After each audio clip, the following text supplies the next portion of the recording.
Assalamualaikum warahmatullahi wabarakatuh. Selamat pagi anak-anak. Apa kabar kalian hari ini? Semoga selalu sehat ya. Amin. Oke, di pertemuan biologi hari ini kita akan melanjutkan pembahasan pada filum invertebrata yaitu filum Nematoda dan Annelida. Oke, bagaimana? Apakah kalian sudah siap? Kalau siap, langsung kita mulai.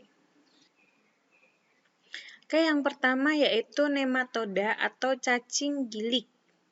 Nematoda ini memiliki ciri-ciri yaitu 1. Habitatnya di darat, air tawar, air laut, dan dia tersebar di daerah kutub hingga tropis. Yang kedua, hidup bebas, ada yang parasit pada tumbuhan dan hewan. Tidak memiliki sistem peredaran darah, bentuk tubuh gilik panjang, simetri bilateral, tubuh dilapisi kutikula transparan, reproduksi seksual, yaitu dengan alat kelamin jantan dan betina yang terpisah atau diesis atau gonocrosis. Umumnya, cacing betina lebih besar daripada cacing jantan. Beberapa contoh dari anggota filum Nematoda. Yang pertama ada cacing gelang atau Ascaris lumbricoides, yang memiliki ciri yaitu hidup sebagai parasit dalam usus manusia, bersifat kosmopolit atau terdapat di segala tempat, menyebabkan penyakit Ascaris, berbentuk pipih panjang dengan ujung-ujung meruncing. Nah, contohnya yaitu Ascaris lumbricoides. Nah, ini adalah gambar dari cacing gelang tersebut. Kemudian, ini adalah daur hidupnya. Nah, dimulai dari yang pertama yaitu cacing dewasa yang sudah bereproduksi dan telurnya nanti akan keluar bersama feses. Kemudian telurnya berkembang menjadi embrio dan telur Ascaris akan lewat melalui mulut manusia atau menempel pada makanan dan minuman yang nantinya akan dimakan oleh manusia. Kemudian telur akan menetas di usus halus manusia. Kemudian telur akan bermigrasi ke jantung dan ke paru-paru, kemudian masuk ke faring atau kerongkongan dan masuk kembali ke saluran pencernaan dan kemudian reproduksi lagi. Nah, itu adalah daur hidup dari nematoda. Contoh yang selanjutnya yaitu ada cacing tambang atau Ankylostoma, yaitu parasit pada usus manusia dijumpai di daerah pertambangan atau daerah tropis, menghisap darah inangnya, mengeluarkan zat antikoagulan. Nah, contohnya di sini ada Ankylostoma duodenale. Nah, ini adalah gambarnya. Kemudian ini adalah daur hidupnya, di mana si Ankylostoma ini telurnya keluar bersama feses, kemudian menjadi larva. Larva nanti akan menembus kulit manusia atau kaki kulit manusia yang tidak beralas. Kemudian akan masuk ke aliran darah, kemudian sampai ke jantung, ke paru-paru, ke trakea, kemudian dari trakea nanti akan ke faring. Setelah itu nanti akan lanjut ke usus halus, di mana di usus halus ini cacing akan tumbuh menjadi cacing dewasa, kemudian masuk ke pencernaan dan bereproduksi. Seperti itu seterusnya.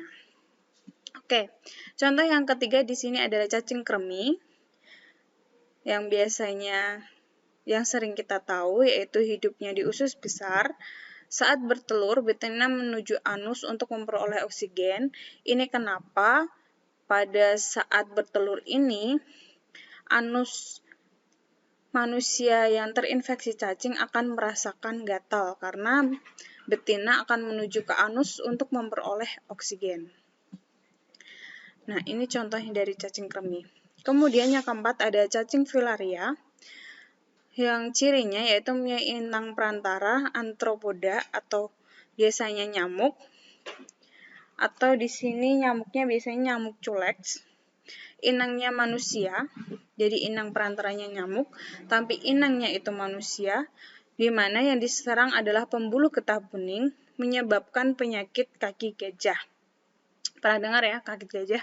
Jadi nyamuk yang sudah terinfeksi cacing filaria tersebut akan masuk atau akan menggigit manusia, di mana pada bagian pembuluh getah bening, pada siang hari larva berada di paru-paru, kemudian larva berada di dalam paru-paru atau pembuluh darah besar.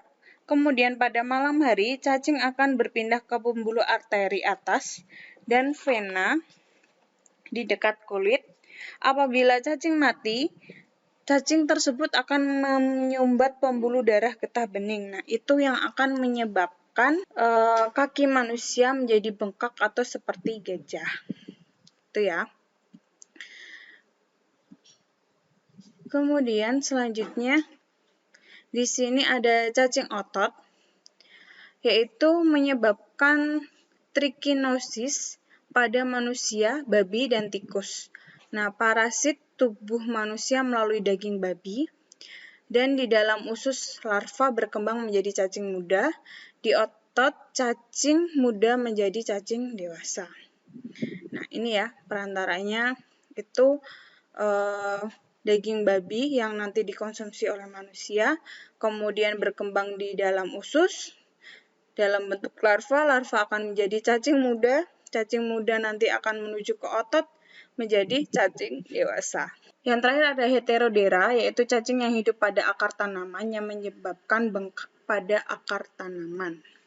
Nah, ini gambarnya, jadi akar tanamannya itu membengkak. Nah, itu tadi adalah beberapa contoh dari filum nematoda.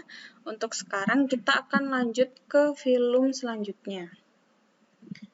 Di filum selanjutnya itu ada Annelida, disebut juga cacing gelang, mempunyai rongga tubuh sejati, hidup di air tawar, laut, dan daratan, hidup bebas, ada juga yang parasit, simetri bilateral, dilapisi oleh kutikula, tripoblastik, saluran pencernaannya lengkap, alat ekskresinya berupa sepasang nefridia, alat pernafasannya berupa kulit dan insang. Reproduksinya secara seksual maupun aseksual. Nah, di filum Annelida ini dibagi menjadi 3 kelas, yaitu Polychaeta, Oligochaeta, dan Hirudinea. Yang pertama ada Polychaeta, yaitu cacing berambut banyak, hidupnya di laut.